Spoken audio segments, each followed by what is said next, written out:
The crews racing to contain the flames before winds pick up yet again. Chief National Correspondent Matt Gutman, he has been on this story from the beginning, and he has the latest for us this morning. Good morning to you, Matt.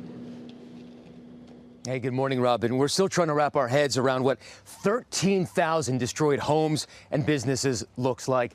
This was the home of the Bailey family. They lived here for 3 generations. Every house on this block has a story. We want to give you a sense of scale, which is why we have this scissor lift to show you that this goes on block after block. But it's not just that. When we drive through the devastation zone, it takes us 20 minutes to get from one end to the other. That's one reason authorities here are saying that folks just are not going to be allowed back to these neighborhoods for another week. That is, LA faces yet another looming threat. This morning, officials in Southern California sounding the alarm that the lull in those deadly fire conditions is only temporary. There are more extreme winds on the horizons, like I said, next week, and our community needs to remain ready. And now a new threat emerging. This home surviving the Palisades fire last week, only to be split in half in a landslide. These slopes have become fragile. The soil that is supporting your home have all become fragile and damaged, if you will, due to the events that we've had, even when it's not raining.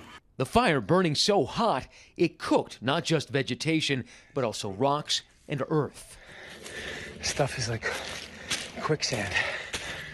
Officials are concerned an inevitable rainstorm could melt mountainsides into mudslides. The National Guard preparing to fill sandbags. This as the death toll continues to rise. At least 27 people have been killed in these fires, and over a dozen more remain unaccounted for.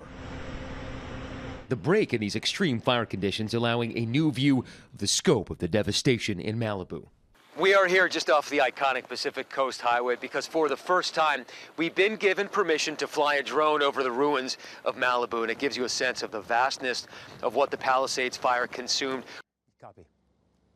Now, there are tens of thousands of people who have been displaced, and there's a significant effort to try to get them housed. Governor Gavin Newsom has issued an executive order expediting the construction of temporary housing. There's a state-federal task force that's trying to crack down on price gouging, and even some insurers are vowing to renew homeowner policies of folks like the Baileys who might otherwise have been dropped.